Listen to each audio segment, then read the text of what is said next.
Hey, what's going on, fellas? It's Czar here. Today I'm coming back from my little unannounced YouTube hiatus with a locals deck profile.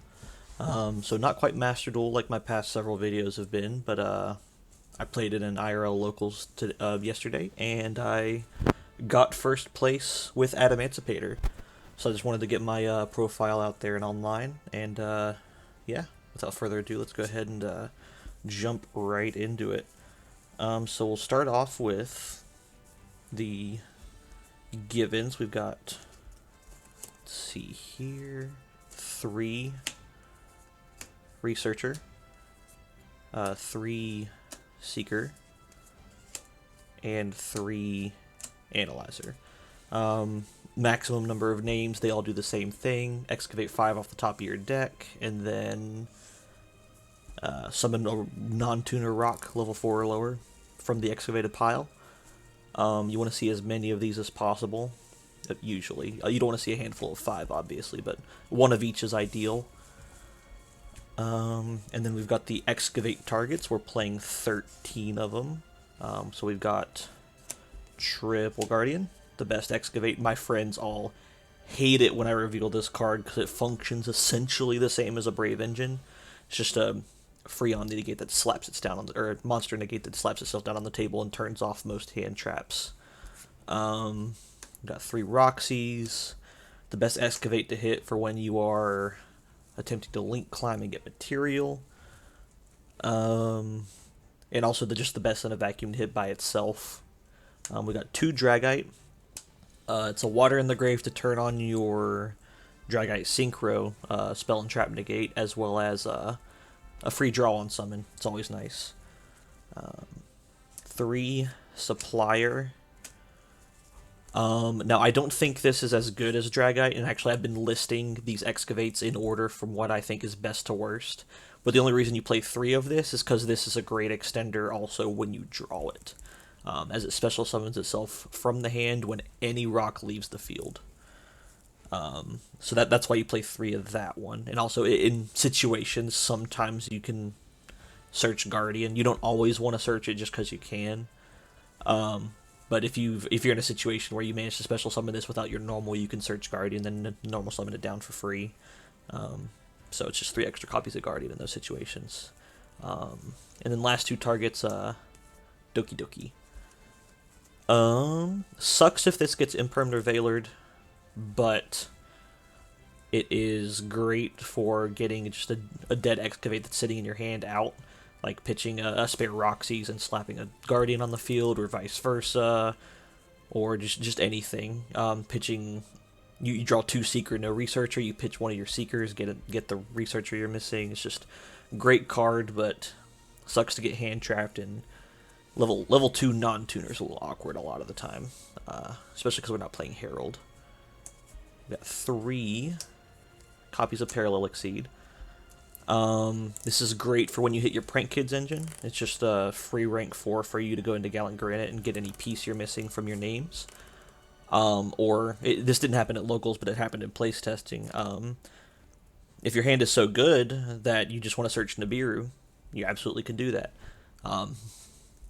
It put the nails in the coffin on a game I was playing in playtesting once.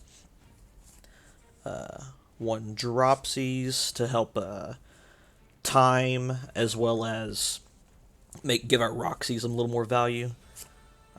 It's also just a good normal summon to go into Meow Meow Mew in some hands too, so it's not like it's a total brick. It's good in some two card combos if your hand's just trash.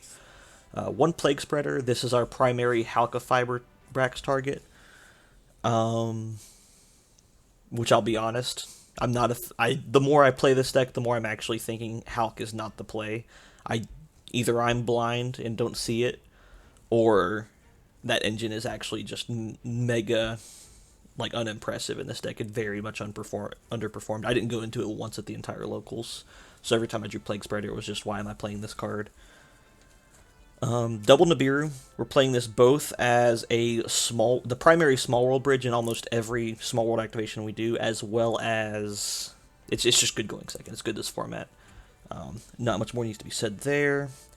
And we are also playing 1 Celestial, 1 Plasma, So you know what's coming next in the spell list.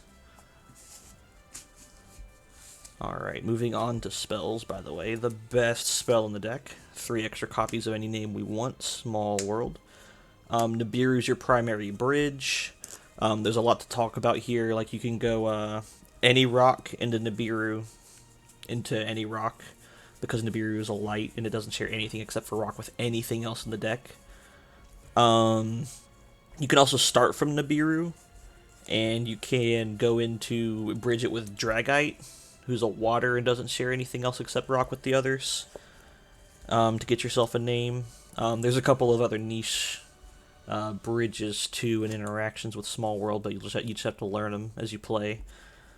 We got triple Forbidden Droplet. We are relying on drawing this going second, otherwise we are just brute forcing our way through our opponent's board, which this deck admittedly is better at than you might give it credit for, and it's better at than most decks at just brute forcing its way through a established board. We are playing 2 signs. We don't want to brick on this, but it is a beautiful, gorgeous card. It's got some nice interactions with the deck and just very well designed and very synergetic with everything. 2 Fusion Destiny brings out the big boy himself for the Garnets we saw earlier, and then I'm actually playing 1 copy of Pranks. This might be a little bit controversial, but I like the ability to go into my Dodo Doodle Doo in combo. When you hit the Prank Kid stuff, it helps you chain block your dropsies, as well as in end phase it puts excavates back into your deck and lets you draw into something maybe for a defensive, like you hit a Nibiru, or a follow-up card like you hit another name, so you can combo off a little harder on turn 3. I just really like it overall. Pranks, definitely, if you're not playing this in your Adamancipator build and you've been playing this deck, I would recommend playing this. It's very good. Alright. Now for the extra, 1 Meow Meow Moo, 1 Almirage for everything that's not a Prank Kids that we need to link off for a link 1. We're playing 1 Dodo, like I said, to search pranks, and it's the best. It's a wind for Raptite. My camera is especially blurry, that's unfortunate. We're playing Masquerena. Some hands where you just make a Vert, but you don't want to leave Vert there, you still want to Vert in Appaloosa, you can just IP invert.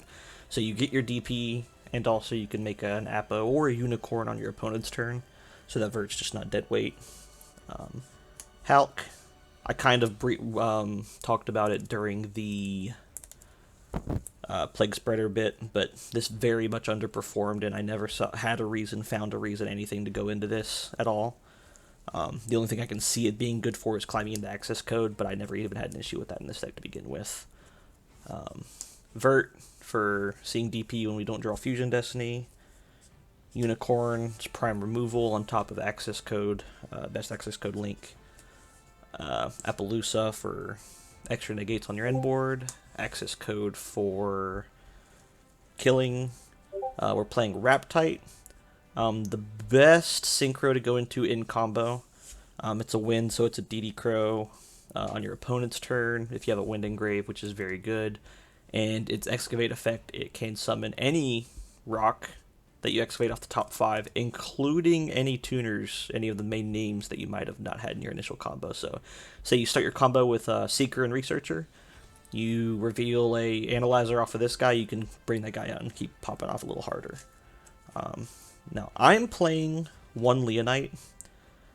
This is one of the cards along with Hulk that I would consider cutting for something else. Like, if I had one, I'd play a Barone over this. I would maybe even cut Hulk, and I would honestly consider playing Crystal Wing. It just seems very good to have another monster negate, another synchro to go into, because the synchro lineup here, as you can see, is very small. But yeah, Leonite's alright. It can add sign sometimes, or it can add follow-up. But we're not playing pretty much any fires for its second effect to be live, so this is the 15th card in the extra deck, and it could be anything else.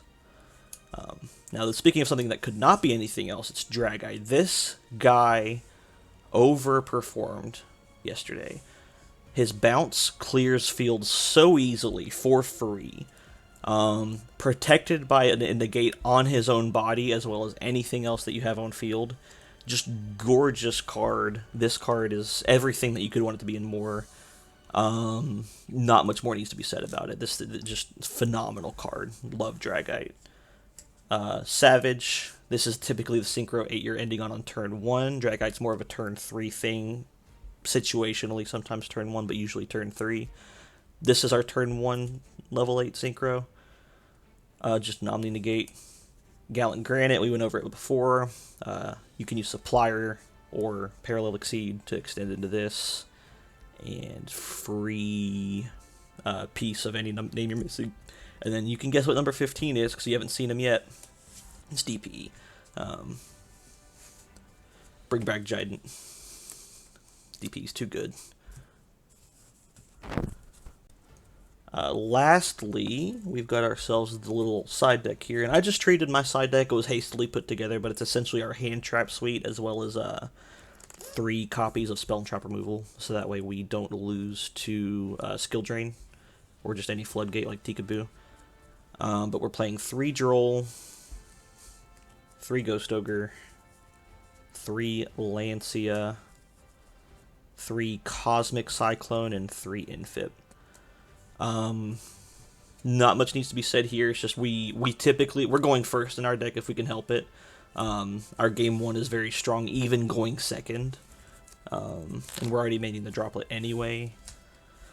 But typically good things to cut depending on the matchup. You can cut 1 Nibiru depending on the matchup if you don't want it. Leave 1 in for the small world, but you don't need it. Going second, you can cut Parallel Exceed. I found myself doing that a lot of the time just because it was the most cuttable thing. It's not an Excavate for your Adamancipator, so you won't miss it for trying to hit something. You just rather that be like any of your hand traps that you side in. Pranks is easy to cut. You don't want to brick on it. Let's see. Plague Spreader Zombie is also very good to cut for siding. So yeah, that's typically my cuts for side decking. I didn't typically cut anything else. It was just usually among these, and if I did have to side anything else, it was forced these 5 and Plague Spreader. But if you're siding more than 6, you're probably over-siding anyways, so just keep that in mind. But yeah, that's the Adamancipator deck profile. First place locals yesterday. I have a lot of fun playing this deck. The variance is very fun. The combos are different nearly every time to get to the branching paths of starting to get to the same end board. Love it. So let me know what you guys think down below. If you have any recommendations for me, definitely feel free to call them out. And yeah, peace.